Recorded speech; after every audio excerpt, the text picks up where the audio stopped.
കോൺഗ്രസ് നേതാവ് സാംബിത് റോഡയുടെ ഒരു അഭിമുഖം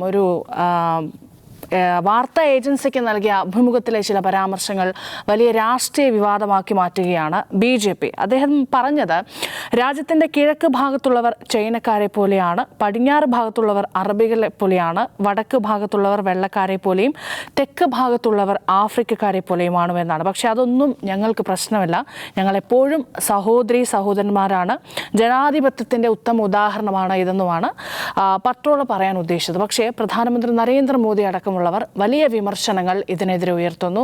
അദ്ദേഹം വംശീയത വമ്പിപ്പിക്കുന്ന പ്രസ്താവന നടത്തിയെന്നാണ് BJP നേതാക്കളുടെ പ്രതികരണം. ഈ വിഷയത്തെക്കുറിച്ചാണ്. അജിംസിന് അത് കേട്ടിട്ട് അതിൽ വംശീയത ഉണ്ട് എന്ന് എവിടെയെങ്കിലും തോന്നിയോ? ഈ സാംബിത് റോഡ വളരെ രാജ്യം ബഹുമാനിക്കുന്ന ഒരു മനുഷ്യനാണ്. അതിൻ്റെ കാരണം എന്ന് വെച്ചാൽ രാജ്യത്ത് ഇലക്ട്രോണിക്സ് വിപ്ലവം കൊണ്ടുവന്ന, ടെലികമ്മ്യൂണിക്കേഷൻ വിപ്ലവം കൊണ്ടുവന്ന ഒരു മനുഷ്യനാണ്. വിപ്ലവം കൊണ്ടുവന്ന് വെറുതെ പറയല്ല, ഈ രംഗത്ത് ഏറ്റവും കൂടുതൽ പേറ്റൻറ്റുകളുള്ള ഒരാൾ കൂടിയാണ്. കാരണം നമ്മുടെ രാജ്യത്ത് ഒരു ഫോൺ ചെയ്യണമെങ്കിൽ, ഇപ്പോൾ എൻ്റെയൊക്കെ ചെറുപ്പത്തിൽ കേരളത്തിന് വെളിയിലേക്കോ എവിടെയെങ്കിലും ഒന്ന് ഫോൺ ചെയ്യണമെങ്കിൽ നമ്മൾ ട്രങ്ക് ബുക്ക് ചെയ്യണം. ആദ്യം എക്സ്ചേഞ്ചിൽ വിളിച്ച് പറഞ്ഞ് എനിക്കിങ്ങനെ ചെന്നൈയിലേക്ക് ഒരു കോൾ ബുക്ക് ചെയ്യണം എന്ന് പറയും. എക്സ്ചേഞ്ചിൽ നമ്മൾ തിരിച്ച് വിളിച്ചിട്ട് നമ്മൾ കണക്ട് ചെയ്ത് സംസാരിക്കും. അതിന് വലിയ ചിലവുമായിരുന്നു. അതൊക്കെ മാറ്റി ഡിജിറ്റലൈസ്ഡ് ടെലികമ്മ്യൂണിക്കേഷൻ സിസ്റ്റം ഇന്ത്യയിൽ കൊണ്ടുവരുന്നത് സാംബിത് റോഡയാണ്. അപ്പോൾ സാംബിത് റോഡ അത് കൊണ്ടുവന്നതുകൊണ്ട് തന്നെ അദ്ദേഹം പല ഘട്ടങ്ങളിൽ, ഇപ്പോൾ ഇന്ദിരാഗാന്ധിയുടെ കാലത്തും രാജീവ് ഗാന്ധിയുടെ കാലത്തും പിന്നീട് മൻമോഹൻ സിംഗിൻ്റെ കാലത്തും രണ്ടാം UP സർക്കാരിൻ്റെ കാലത്തും ഒക്കെ പ്രത്യേക അഡ്വൈസറായിട്ട് അദ്ദേഹത്തെ നിയമിച്ചിട്ടുണ്ടായിരുന്നു. അദ്ദേഹത്തിന് ഇപ്പോൾ എത്ര വയസ്സുണ്ട്? 82 വയസ്സുണ്ട്. അത് കാണാൻ അത്രയും തോന്നില്ലെങ്കിലും അദ്ദേഹത്തിന് 82 വയസ്സുണ്ട്.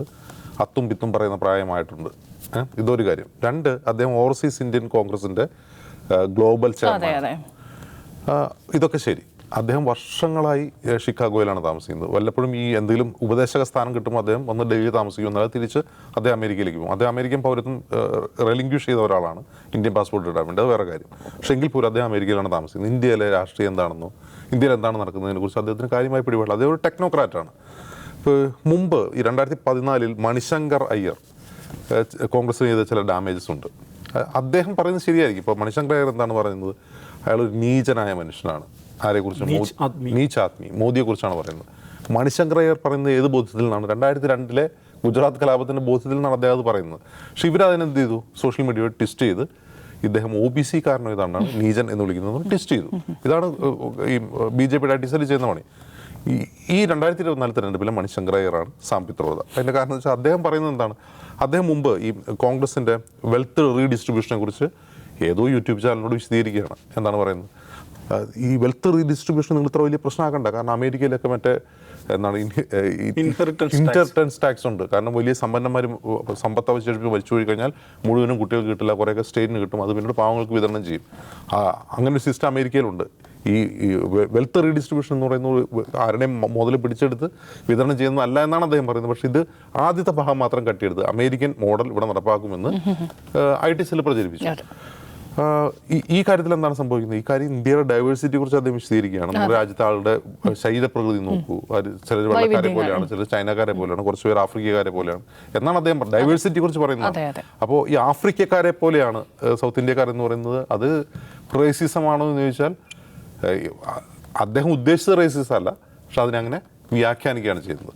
യഥാർത്ഥത്തിൽ കോൺഗ്രസ് ചെയ്യേണ്ടത് സാംബിത് റോഡയോട് കുറച്ചു നേരം മിണ്ടാണ്ടിരിക്കാൻ പറയുക എന്നുള്ളതാണ്. അത് അനിവാര്യമാണ്. കാരണം വെച്ചാൽ ഒരു കാര്യമില്ലാതെ അദ്ദേഹത്തിൻ്റെ വാക്കുകൾ, സ്റ്റേറ്റ്മെൻറ്റ്സിനെ എന്ത് ചെയ്യും? വളച്ചൊടിച്ചോടെ പ്രചരിപ്പിക്കുക തന്നെ ചെയ്യും. അത് പറയാൻ കാരണം വെച്ചാൽ ഇപ്പോൾ ഈ സാംബിത് റോഡ സംസാരിച്ച ഈ കമൻറ്റ് സംസാരിച്ച യൂട്യൂബ് ചാനൽ, ഒരു യൂട്യൂബ് സ്റ്റേറ്റ്സ്മാൻ 1500 പേരാണ് നമ്മളിപ്പോൾ ഈ വരുന്നവരെ കണ്ടിട്ടുള്ളത്. 1500 പേര് മാത്രം കണ്ട ഒരു എന്താണ് സൂമിലൂടെയുള്ളൊരു സംഭാഷണമാണ്. അതാണ് ഇന്ന് ഈ ഔട്ട് ഓഫ് ഫോക്കസിൽ ചർച്ചയാവുകയും പ്രധാനമന്ത്രി അതിന് റിയാക്ട് ചെയ്യുകയും ചെയ്യുന്നത്. അപ്പോൾ ഇതിൽ നിന്ന് കോൺഗ്രസ് എന്താണ് മനസ്സിലാക്കേണ്ടത്? ഷട്ട് യുവർ മൗത്ത് എന്ന് സാംബിത് റോഡയുടെ ഇലക്ഷൻ കഴിഞ്ഞവരെ മിണ്ടാതിരിക്കാൻ പറയാം. അതേ കോൺഗ്രസിന് ചെയ്യാം. അത് മാത്രമല്ല, ഇവരുടെ ഒരു വളച്ചൊടിക്കൽ കൂടി നമ്മൾ പറയണമല്ലോ. ഒരു ഭാഗം മാത്രം അടർത്തി മാറ്റി അതിനെ മറ്റൊരു തലത്തിലേക്ക് എത്തിച്ചു. അല്ല, അതിൽ ഇപ്പോൾ കോൺഗ്രസ് ചെയ്യേണ്ട കാര്യം അജിം സാറിന് കോൺഗ്രസ് ചെയ്യേണ്ട വേറൊരു കാര്യം എന്താണെന്ന് വെച്ചാൽ, സാംബിത് റോഡ എന്ന് പറയുന്നത് സത്യനാരായൺ ഗംഗാറാം പിട്രോഡയാണ് എന്ന് പറയണം. അയാൾ ഗുജറാത്തി കൂടിയാണ്. അതെ, സാംബിത് റോഡ പെട്ടെന്ന് ക്രിസ്ത്യാനിയാണോ എന്ന് തോന്നിപ്പോവും. അതും ഒരു സാധ്യതയാണല്ലോ. അപ്പോൾ സത്യനാരായണൻ ഗംഗാറാം പിട്രോഡയാണ് ഞാൻ എന്ന് അദ്ദേഹം പറഞ്ഞാൽ കുറേ പ്രശ്നങ്ങൾ തീർന്നു കിട്ടുമെന്നാണ് എനിക്ക് തോന്നുന്നത്.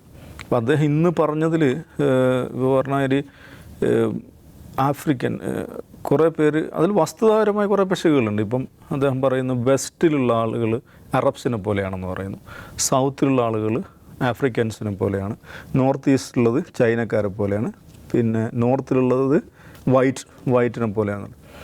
ഇപ്പോൾ അറബ്സിനെ പോലെയാണെന്ന് വിചാരിക്കും. വെസ്റ്റിൽ അറബ്സ് എന്ന് പറയുന്നത് ഒരു എത്നോഗ്രാഫിക് ഒരു കാറ്റഗറി അല്ല.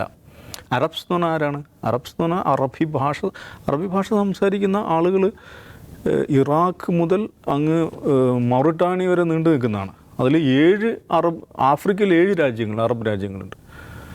അപ്പോൾ അറബ്സ് ആഫ്രിക്കൻസുമായിട്ടുള്ള ആളുകളുണ്ടല്ലോ. ഇപ്പോൾ സുഡാനികൾ ഉദാഹരണം എടുക്കുക. സുഡാനികൾ അറബ്സാണ്, പക്ഷെ അവരെന്താണ്? ആഫ്രിക്കൻസാണ്. മൊറിട്ടാനിയൻസ് അല്ലെങ്കിൽ മൊറോക്കൻസ്, അൾജീരിയ, ടുണീഷ്യ, ലിബിയ, ഈജിപ്റ്റ്, ഇതൊക്കെ ആഫ്രിക്കൻസാണ്, അറബ്സുമാണ്. അപ്പോൾ അങ്ങനെ ഒരു കാറ്റഗറി ഇല്ല ശരിക്കും എത്നോഗ്രഫിയിൽ. എനിക്ക് തോന്നുന്നത് ഇപ്പോൾ സൗത്ത് ഇന്ത്യക്കാരൻ ആഫ്രിക്കൻസിനെ പോലെയാണെന്ന് പറഞ്ഞാൽ അത് വസ്തുപരമായി ശരിയോ തെറ്റോ പോട്ടെ, ആഫ്രിക്കനെ പോലെയാണെന്ന് പറയുന്നത് എങ്ങനെയാണ് ഒരു വംശീയ പരാമർശമാകുന്നത്? അങ്ങനെ അതൊരു വംശീയ പരാമർശം. അത് വംശീയ പരാമർശം ആകുന്നത് എപ്പോഴാണെന്ന് വെച്ചാൽ ആഫ്രിക്കക്കാരെ പോലെയാണ് എന്ന് പറയുന്നത് എന്തോ ഒരു മോശം കാര്യമാണെന്ന് വിചാരിക്കുന്നവർക്കാണ്. അതാണ് പ്രധാനമന്ത്രി. അതെ, അതെങ്ങനെയാണ് ആഫ്രിക്കക്കാരെ പോലെയാണെന്ന് പറയുന്നത്? അമേരിക്കക്കാരെ പോലെയാണെന്ന് പറഞ്ഞാൽ പ്രശ്നം വരില്ലല്ലോ. ആഫ്രിക്കക്കാരെ പോലെയാണെന്ന് പറയുമ്പോൾ എന്തോ കുഴപ്പം വരികയും അമേരിക്കക്കാരെ പോലെയാണെന്ന് പറയുമ്പോൾ കുഴപ്പമില്ലാതിരിക്കുകയും ചെയ്യുന്നുണ്ടെങ്കിൽ അതാണ് വംശീയത, അല്ലേ? നോർത്ത് ഈസ്റ്റിലുള്ളവർ മംഗ്ലോയിഡ്സാണ്. നമ്മുടെ ഇന്ത്യയിലെ ഈ പറയുന്ന നരവംശാസ്ത്ര പഠനത്തിൽ 4 നിലക്കാണ് കാറ്റഗറൈസ് ചെയ്തിരിക്കുന്നത്. നെഗ്രിറ്റോസ് എന്ന് പറയുന്നത് ഇത് തന്നെയാണ്, നീഗ്രോ ഡിസെൻ്റ് ഉള്ള ആളുകൾ തന്നെയാണ്, ആഫ്രിക്കൻ ഡിസെൻ്റാണ്. സൗത്ത് ഇന്ത്യയിൽ അവരാണ് കൂടുതലുള്ളത്, അല്ലെങ്കിൽ അവർ കൂടുതലുള്ളത് സൗത്ത് ഇന്ത്യയിലാണ്. എന്താണ് പ്രോട്ടോ ആസ്ട്രലോയിഡ്സ്, പിന്നെ ഉള്ളത് മെഡിറ്ററേനിയൻസ്, പിന്നെ ഉള്ളത് മംഗളോയിഡ്സ്. ഈ മംഗളോയിഡ്സ് എന്ന് പറയുന്നത് ആരാണ്? നമ്മൾ ഈ നാഗ, മിസോ, അവരെ കണ്ടാൽ തന്നെ നമുക്കറിയാമല്ലോ, ഈ പറയുന്ന പരന്ന മുഖമൊക്കെ ആയിട്ടുള്ള ആളുകൾ. അവർ ഈ മംഗോളിയൻ ഇതിൽപ്പെട്ട ആളുകളാണ്. നരവംശാസ്ത്രപരമായിട്ട് മംഗോളിയൻസാണ്. മംഗോളിയൻസ് എന്ന് പറഞ്ഞാൽ ചൈനീസ് പാരമ്പര്യത്തിൽ വരുന്ന. അപ്പോൾ അതൊരു നരവംശാസ്ത്ര പഠനത്തിൻ്റെ ഭാഗമായിട്ട് നേരത്തെയുള്ള കാര്യങ്ങൾ തന്നെയാണ്. നെഗ്രിറ്റോസ് ഇവിടെയുണ്ട്, ആസ്ട്രോയിഡ്സ് ഇവിടെയുണ്ട്, മെഡിറ്ററേനിയൻസ് ഇവിടെയുണ്ട്, ഈ പറയുന്ന എന്താണ് ഈ 4 കാറ്റഗറി ഇവിടെ ഉണ്ട്. അത് അദ്ദേഹം പറയുന്നത് എന്തിനാണ്? അദ്ദേഹം പറയുന്നത് വളരെ പോസിറ്റീവായൊരു കാര്യമാണ്. നമ്മൾ ഇങ്ങനെയൊക്കെയുള്ള ആളുകളാണ്, ഇത്രയും ഡിവേഴ്സ് ബാക്ക്ഗ്രൗണ്ടുള്ള ആളുകളാണെങ്കിലും നമ്മൾ ആസ് എ നാഷൻ നമ്മൾ ഒന്നാണ് എന്ന് പറയുന്നത്. അപ്പോൾ നമ്മുടെ ദേശത്തിൻ്റെ പ്രത്യേകത എന്താണ്? ഈ ഡിവേഴ്സിറ്റിയാണ്. ഈ ഡിവേഴ്സിറ്റിയെ തകർക്കുന്ന പരിപാടിയാണ് നരേന്ദ്രമോദി നടത്തിക്കൊണ്ടിരിക്കുന്നത്. റാം മന്ദിർ പോകുന്നതൊക്കെ അതിൻ്റെ ഭാഗമാണെന്ന് പറയുന്നുണ്ട്. അതും അവരെ സംബന്ധിച്ചിടത്തോളം പ്രകോപനം ഉണ്ടാക്കാവുന്ന കാര്യമാണ്. അത് വെച്ചിട്ട് ചുമ്മാ ഇങ്ങനെ ഈ തെരഞ്ഞെടുപ്പ് കാലത്ത് കുഴപ്പമുണ്ടാക്കാൻ ശ്രമിക്കുകയാണ്. സാം പിട്രോഡ, ഇപ്പോൾ അജിംസ് പറഞ്ഞ മാതിരി ഓരോ ഇന്ത്യക്കാരനും ബഹുമാനിക്കേണ്ട ഒരു വ്യക്തിത്വമാണ് അദ്ദേഹം. അമേരിക്കയിൽ വലിയ ഉത്തരവാദിത്തങ്ങൾ, വലിയ സമ്പന്നമായ പശ്ചാത്തലത്തിൽ വളരെ സുഖകരമായി കഴിഞ്ഞുകൊണ്ടിരിക്കുന്ന മനുഷ്യനായിരുന്നു. അപ്പോൾ ഇടയ്ക്ക് ഈ ട്രങ്ക് കോളിൻ്റെ കാര്യം, അദ്ദേഹം നാട്ടിൽ വന്നു ഒരിക്കൽ. അപ്പോൾ നാട്ടിൽ വന്നപ്പോൾ ഞാൻ ഇവിടെ എത്തിയിട്ടുണ്ട്, ഇന്ത്യയിൽ എത്തിയിട്ടുണ്ട് എന്ന് മിനസോട്ടയിലുള്ള ബന്ധുക്കളെ വിളിച്ചറിയിക്കാൻ വേണ്ടിയിട്ട് എത്രയോ മണിക്കൂറുകളെടുത്തു. അങ്ങനെയാണ് പുള്ളി ഇവിടുത്തെ ഈ ടെലികമ്മ്യൂണിക്കേഷൻ്റെ കഥ മനസ്സിലാകുന്നത്. അന്നു മുതലാണ് ഇന്ത്യൻ ടെലികമ്മ്യൂണിക്കേഷൻ രംഗത്തെ ഒന്ന് മാറ്റിപ്പണിയാമെന്ന് ചിന്ത വരുന്നത്.